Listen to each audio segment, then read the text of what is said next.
Halo teman-teman semua, apa kabar? Semoga dalam keadaan baik ya. Oke, pada video kali ini kita akan sama-sama belajar mengenai web scraping atau scraping data dari website. Jadi intinya kita mau mengambil data dari suatu website seperti itu. Nah, pada video kali ini kita akan mengfokuskan pada website pencarian kerja atau job portal. Lebih khusus lagi, kita akan menarik data atau melakukan scraping data pada website Jobstreet gitu ya. Nah, dalam scraping data website, kita akan memanfaatkan library seperti Request dan Beautiful Soup untuk mengambil dan memproses data dari website Jobstreet. Nah, nantinya data-data yang telah kita tarik akan kita simpan hasilnya dalam bentuk CSV gitu ya, dalam format CSV. Nah, apa saja yang akan kita tarik di sana, itu kita akan melakukan penarikan data terkait dengan posisi pekerjaan, kemudian perusahaan, kemudian lokasinya, gaji, dan mungkin waktu lowongan tersebut itu diposting, seperti itu. Oke. Kemudian mungkin sebagai prasyarat ya dalam ketika kita melakukan web scraping, pastikan kita memiliki 4 hal seperti ini, yaitu adalah pemrograman Python ya, kemudian sedikit pengetahuan tentang HTTP request dan response, kemudian pengetahuan tentang HTML dan strukturnya, elemen-elemen dasar seperti div, span, dan lain sebagainya, atribut dan lain sebagainya. Kemudian juga satu library dari Python yang memungkinkan kita untuk melakukan pengolahan data, yaitu Pandas, seperti itu. Oke, sebenarnya mungkin teman-teman udah pasti tahu semua ya website Jobstreet. Silakan cari aja di jobstreet.com gitu ya di browsernya seperti itu. Nah, nanti tampilannya akan seperti ini. Kemudian, nah untuk pada video kali ini kita akan mencoba menarik data dengan lowongan pekerjaan data scientist gitu ya. Sebenarnya ini hanya contoh saja.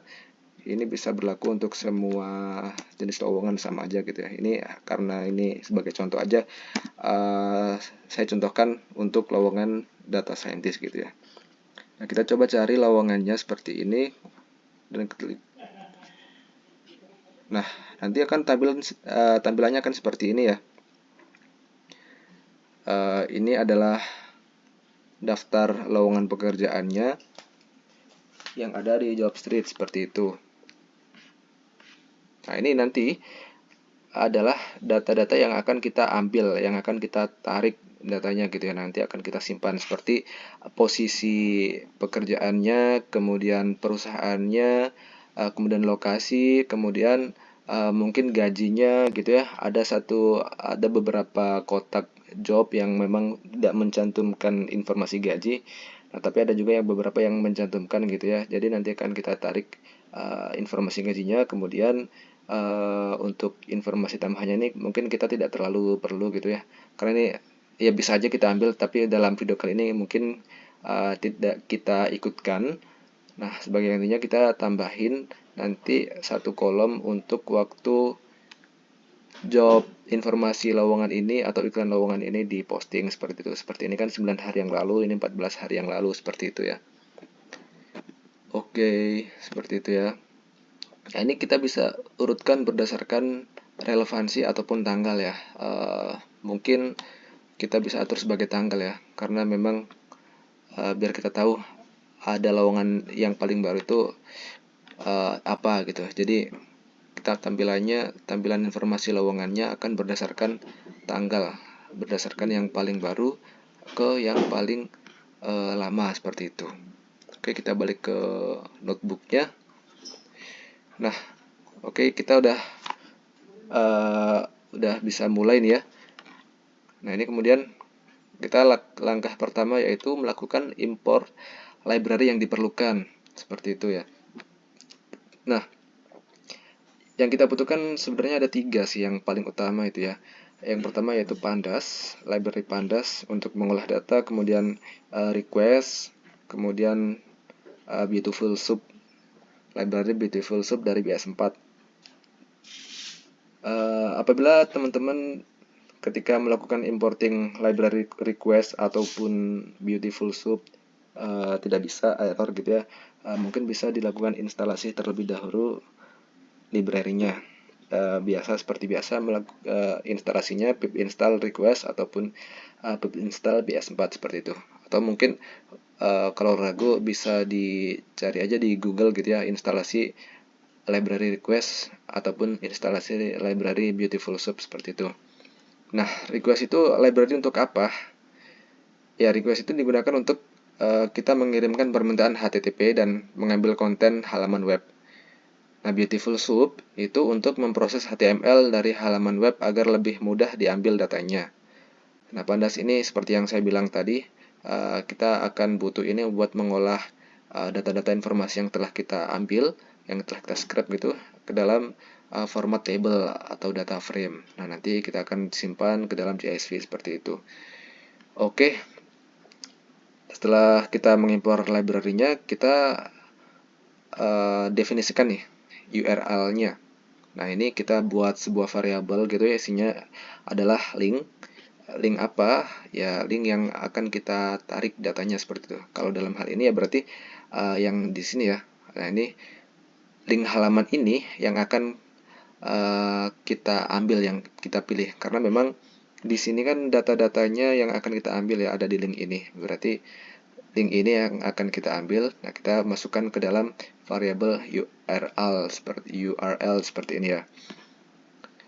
Oke, setelah itu kita perlu menyediakan sebuah header untuk permintaan HTTP.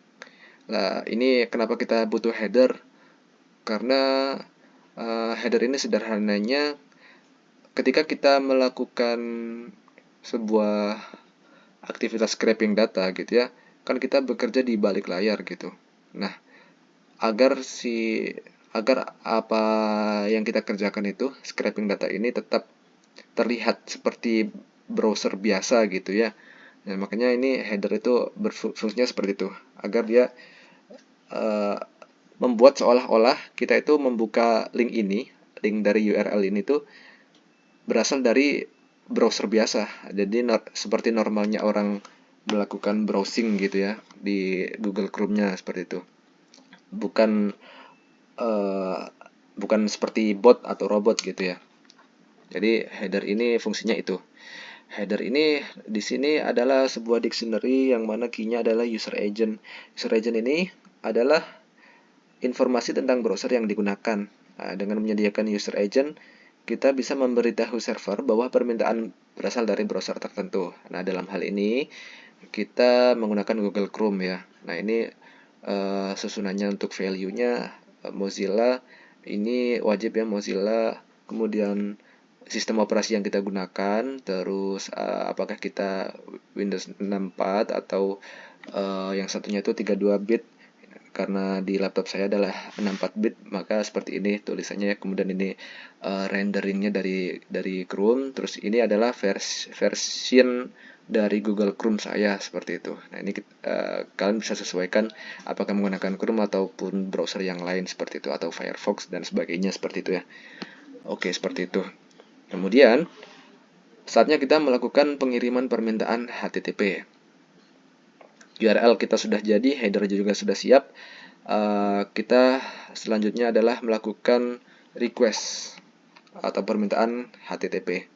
Nah, kita buat sebuah objek gitu ya, yang isinya adalah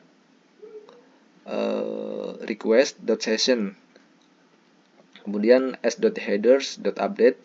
Kita isikan headersnya yang telah kita buat tadi di atas. Kemudian habis itu kita bikin sebuah page, object page, yang isinya adalah kita mengambil URL-nya, s.get URL seperti itu ya. Kita menggunakan session untuk mengelola header dan request secara lebih efisien. Nah, metode get ini kita mengirim permintaan HTTP ke URL yang telah kita tentukan gitu. Kemudian kita coba periksa apakah status permintaan kita itu sudah, sebentar, kita run dulu ya, lupa tadi belum nge-run. Oke, kita tunggu sebentar. Oke.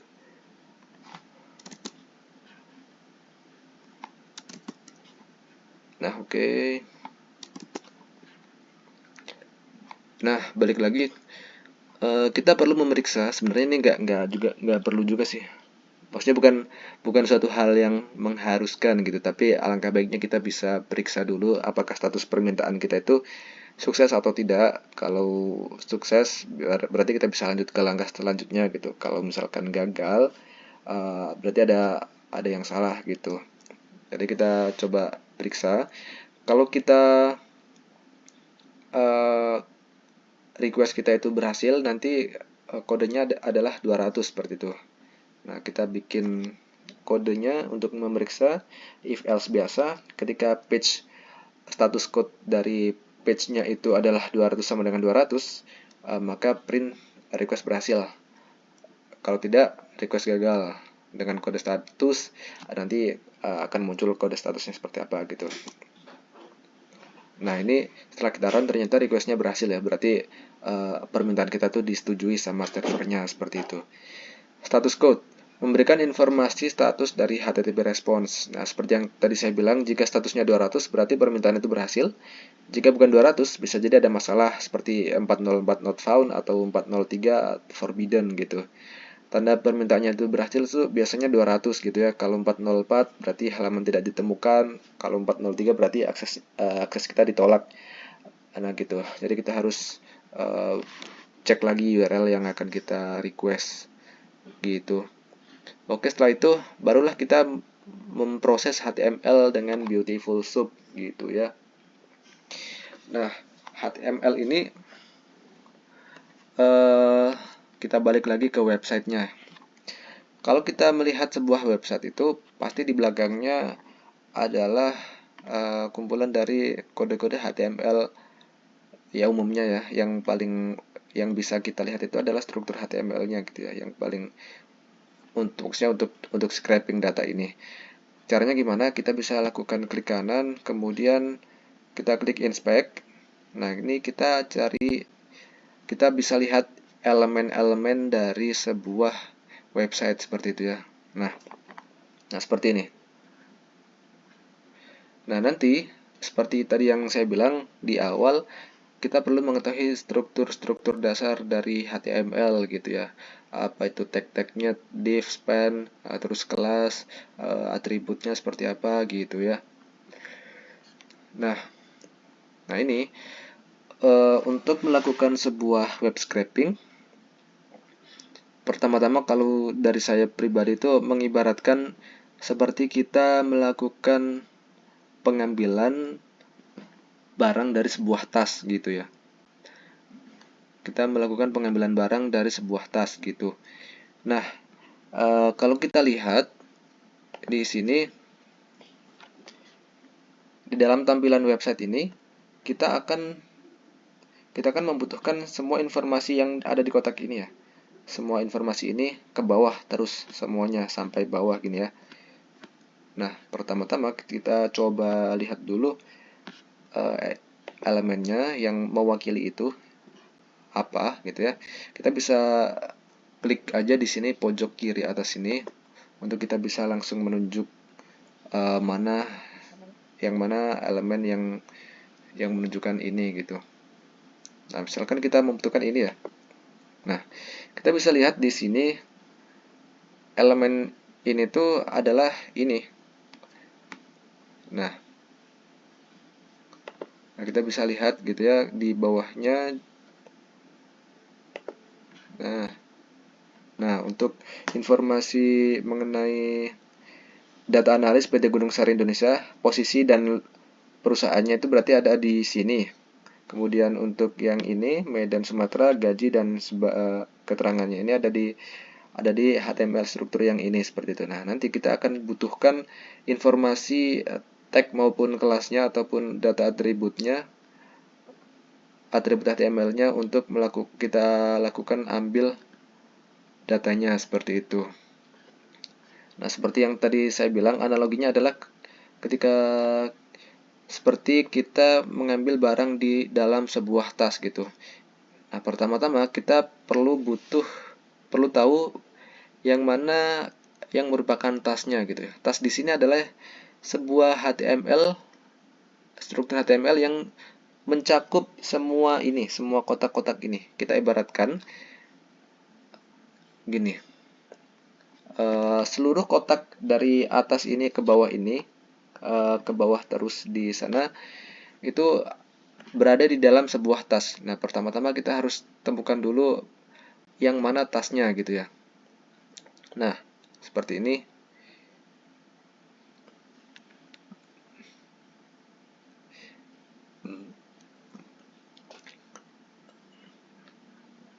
Nah, bisa dilihat yang maksud saya tas itu adalah ini. Jadi, ini itu sudah mewakili, sudah mencakup semua kotak-kotak informasi per masing-masing lowongan pekerjaan di sini.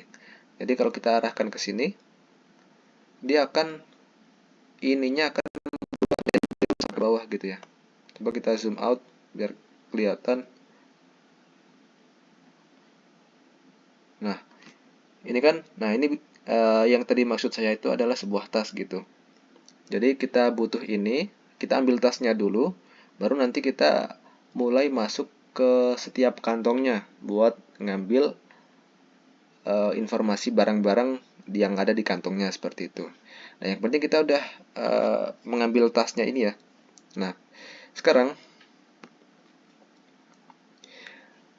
yang kita lakukan jika tadi kan permintaan kita udah berhasil ya, request kita udah berhasil, status code-nya 200, kita bisa melanjutkan pengambilan konten atau pengambilan data dari websitenya. Kita udah mulai memproses dengan Beautiful Soup. Nah, kita buat sebuah objek dengan nama soup. Kita isikan Beautiful Soup dalam kurung page halaman yang telah kita tarik tadi,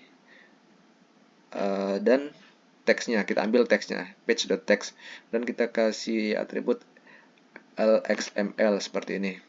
Nah, kemudian kita baru mulai membuat sebuah objek tas gitu ya, yang tadi saya bilang tas. Kita buat dengan nama job list sama dengan sub yang ini .find. Find ini digunakan untuk mencari elemen HTML berdasarkan tag dan kelas gitu. Jadi kita menggunakan metode pencarian find untuk mencari div. Div ini adalah tag HTML. Div yang kelasnya adalah ini. Coba kita lihat. Nah, kalau di sini berarti tas kita adalah ada di tag div dengan kelas seperti ini ya, pub HO0 dan seterusnya gitu. Nah, inilah yang akan kita ambil nama tag dan juga kelasnya. Kita akan masukkan ke dalam argumen dari sub kita gitu. Nah, ini dari sub, tolong cari dong tag div yang mana kelasnya itu adalah ini gitu. Jadi find dalam kurung tagnya apa, div, kemudian koma, karena kita mau mencari kelas maka kita tulis kelas underscore sama dengan kelasnya kita tuliskan di sini, kita copyin aja gitu ya. Kita bisa klik 2 kali di sini, baru kita Ctrl C gitu ya, baru kita pastekan di sana seperti itu. Kalau udah, baru coba kita run ya. Nah, berhasil. Oke, nah kalau kita ingin lihat, kita bisa melihatnya apa yang sudah kita ambil gitu ya, tas kita gitu ya. Kita coba print job list, biar tampilannya bagus kita kasih metode prettify gitu. Coba kita print, kita run. Nah, sesuai ya. Nah, jadi ini merupakan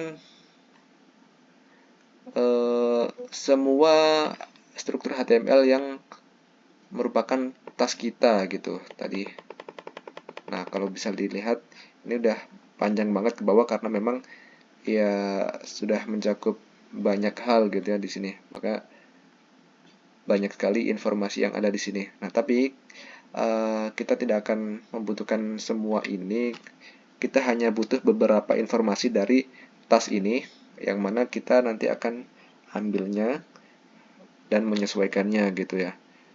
Oke, coba kita komen aja gini. Oke. Nah, kemudian sekarang kita udah punya tasnya ya. Kita sekarang udah punya tas. Sekarang kita perlu, karena barang-barang kita tuh ada di ibaratnya ditaruh di sebuah kantong-kantong kecil gitu ya. Yang mana kantong-kantong kecil itu adalah kotak-kotak ini, masing-masing job card ini. Job card 1, job card 2 dan seterusnya gitu ya. Nah, kita coba pengen temukan job card ini atau kantong ini di dalam tas kita. Kita coba klik yang ini, kita tunjuk aja di sini. Nah, pas banget ya. Kalau bisa kita lihat, kantong ini itu ada di tag yang namanya artikel. Seperti ini ya. Nah, nih, artikel. Tagnya ini namanya artikel. Kemudian kelasnya adalah seperti ini. Nah, nanti kita bisa mengambil ini untuk mengambil informasi posisi kerja dan sebagainya ini. Data-data yang akan kita ambil seperti itu. Nah, oke, berarti kita udah tahu ya. Ini masuknya adalah tag artikel, kemudian kelasnya ini. Kita balik ke sana. Nah, karena kita nanti akan mengambil semua data-datanya, kita harus melakukan perulangan. Karena kan ini kan ada beberapa ini ya, harusnya tuh ada beberapa artikel atau beberapa job card gitu. Nah, seperti ini. Ini kan job card 1, ini nanti job card 2, kantong 3 dan seterusnya ke bawah nih. Ini masih banyak ada sini, agar pekerjaan kita tidak berulang, tidak melakukan perulangan manual, kita coba lakukan otomatisasi dengan menggunakan for loop ya. Nanti kita akan melakukan perulangan ini secara otomatis gitu.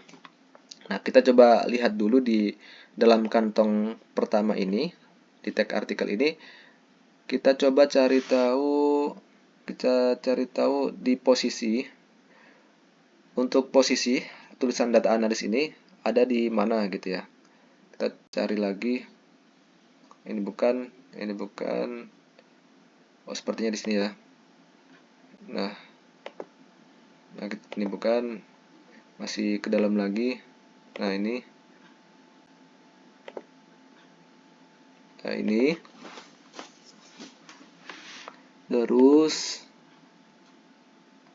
Nah, ini. Ini dia nih. Nah, ini kan data analis. Nah, untuk data posisi pekerjaannya itu ternyata ada di sini. Ada di tag div, kemudian kelasnya namanya ini, seperti itu. Sebenarnya kita bisa melakukan pengambilan data tanpa harus hanya bergantung pada kelas ya. Kita bisa coba dengan atributnya.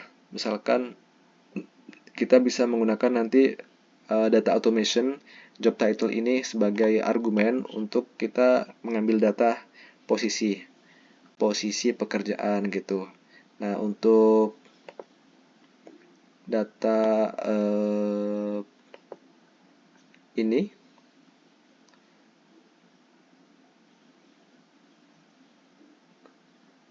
lokasi perusahaannya kita bisa cari lagi ke bawah terus seperti itu ya, teman-teman. Nah, itu ternyata ada di sini, ada di ya, di span ini. Ini tuh udah mewakili ya. Nah, ini nanti akan kita ambil gitu ya, teman-teman. Oke, mungkin